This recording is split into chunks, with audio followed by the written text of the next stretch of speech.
The WNBA and the networks, they sent a clear message with this schedule, and the message was sent to Angel Reese. You are not a draw. 41-9. That's not just a score, it's a statement. The WNBA's TV schedule just made it crystal clear who the real draw is. Caitlin Clark is set for 41 national TV games. Angel Reese? Just 9, and 4 of those are only happening because she's playing against Clark.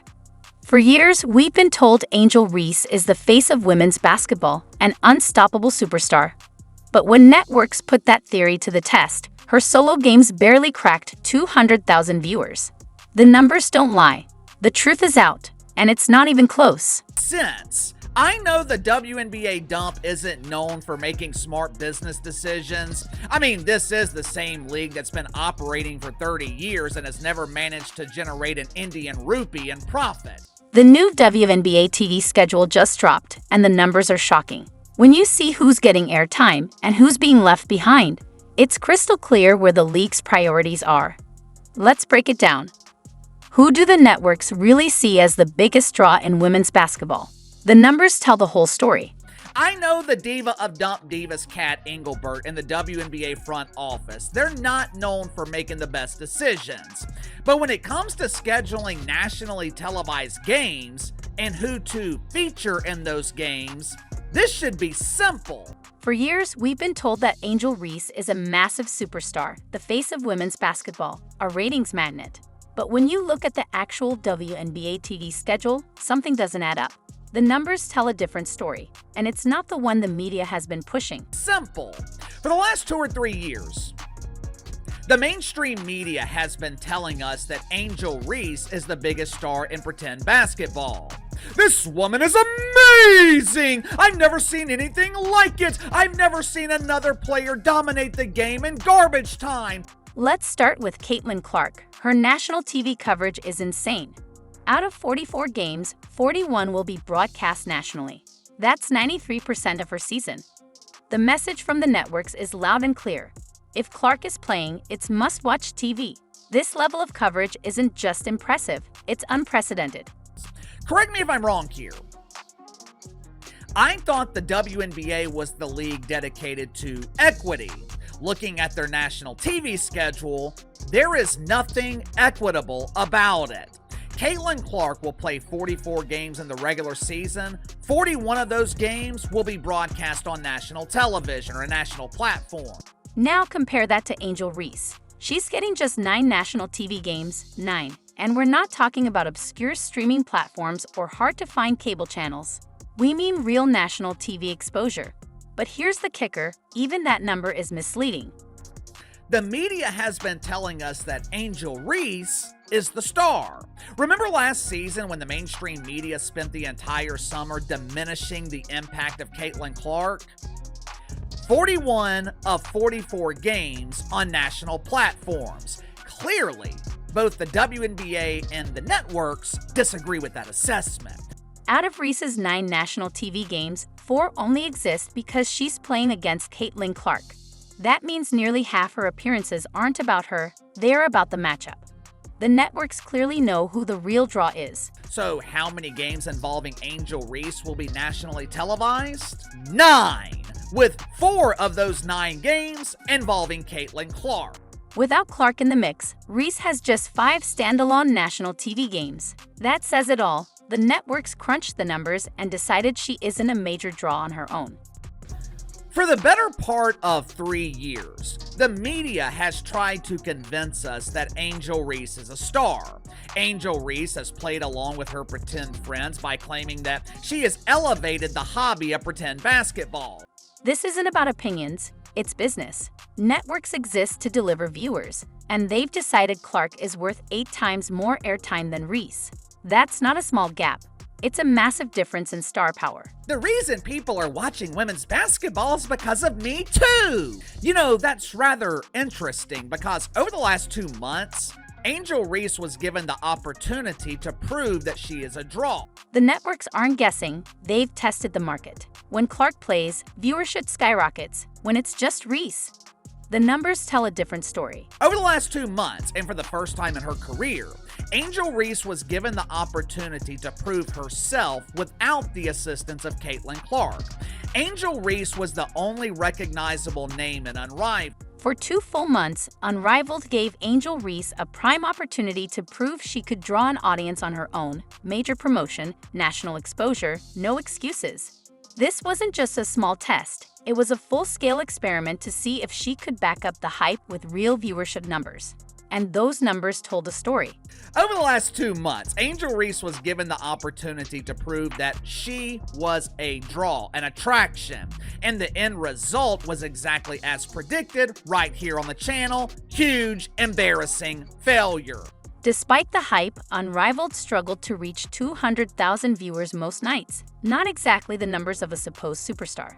Angel Reese could not draw flies to a fresh turd. Unrivaled struggled to eclipse 200,000 viewers most nights, but that's okay. Angel Reese can always rely on her pretend friends in the mainstream media to polish the When Clark plays, the numbers explode.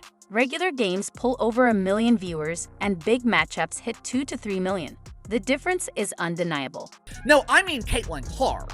If you removed her from this team, the Felines would have 0 games on national TV. Instead, they've got 10 games on ABC, which is 10 of the 13 games that the WNBA will have on on ABC this season. 8 games on something called ION, 7 games on CBS, including the first primetime game in the dump to be broadcast in prime time on broadcast television. Reese boldly claimed, "The reason we're watching women's basketball isn't just because of one person, it's because of me too." She positioned herself as an equal draw, but the numbers tell a different story. And just looking at that, like, I'll take that role. I'll take the bad guy role, and I'll continue to take that on and be that for my teammates. And if I want to be that, and I know I'll go down in history, I'll look back in 20 years and be like, yeah, the reason why we watching women's basketball is not just because of one person. It's because of me too, and I want y'all to realize that. But when the spotlight was solely on Reese, without the Clark effect, the audience simply didn't show up. The experiment was a complete flop. Meanwhile, some media outlets scrambled to spin the low numbers as a success, trying to hide the obvious reality. The media has spent the last 2 months trying to convince us that Unrivaled was an unrivaled success. Kinda like they've spent the last 2 years trying to convince us that Angel Reese is a draw. But don't look at their words. Look at the actions. TV networks don't base their decisions on personal preference or social media clout. They follow the numbers. They put real money into testing Reese's star power, and the results were clear.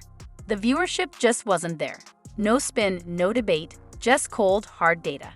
WNBA released their schedule of nationally televised games. Damn near every article that I read was focused on Caitlin Clark. Why? Because the WNBA sent a clear message with the release of their schedule. It's a message that normal people have understood all along. Angel Reese is not a draw. It's a tough reality check for someone who's been marketed as a major force in women's basketball. All the talk about being a cultural icon and driving the sport forward, only for the audience to disappear when she had to carry the show on her own. Yeah, but when it comes to true national platforms, national TV networks people actually watch, Angel Reese has a grand total of 9 games on national television. When the cameras are off, the difference in how Clark and Reese carry themselves is striking. One exudes quiet confidence, while the other seems to constantly seek validation. It's a revealing contrast that shows who's truly secure in their star power. You tell me who is the real star. You tell me who the networks believe will draw ratings. Clark doesn't chase the spotlight. It follows her. Real stars don't need to manufacture drama or constantly remind people of their importance. Her talent alone demands attention, and she lets her game do all the talking. See, when you're a real star, when you're a real draw, you don't have to bring attention to yourself. The attention naturally finds you. You don't have to go on social media and post pictures in your new bikini. You don't have to turn yourself into the ultimate victim when lonely men comment on your picture. Meanwhile, Reese seems to always be seeking validation online. Just this weekend, she posted, "People tell me how nice I am when they meet me in person." Who does that? This isn't just a random comment, it's a calculated attempt to shift the narrative and generate sympathy. I think Angel Reese knows she's not a draw. You know how I know that? Because Angel Reese is constantly doing things to bring attention on herself. For the weekend, Angel Reese was once again begging for the attention of lonely men on social media. Check it out for yourself.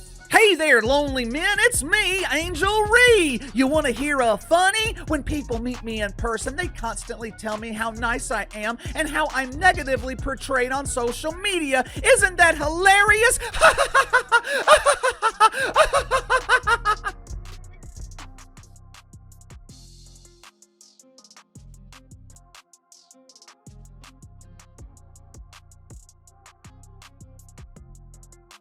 You expect me to believe random strangers approach you on the street and tell you how nice you are? Look, I'm sure Angel Reese is a nice woman. I have nothing against her on a personal level. Hell, I don't know her person, but it's shit like this. It's this attention-seeking behavior that damages her credibility.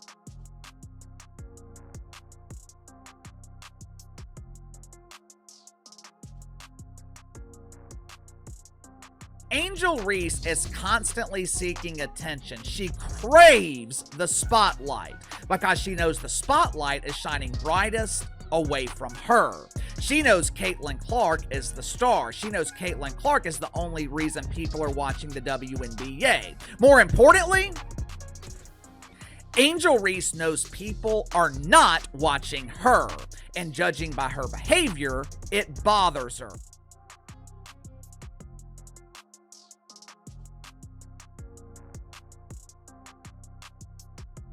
WNBA releases their national TV schedule, and Caitlin Clark is heavily involved. Angel Reese has 9 games on national TV, with 4 of those 9 games involving Caitlin Clark. Do you think that bothers Angel Reese? Do you think it bothers her that she's not a draw?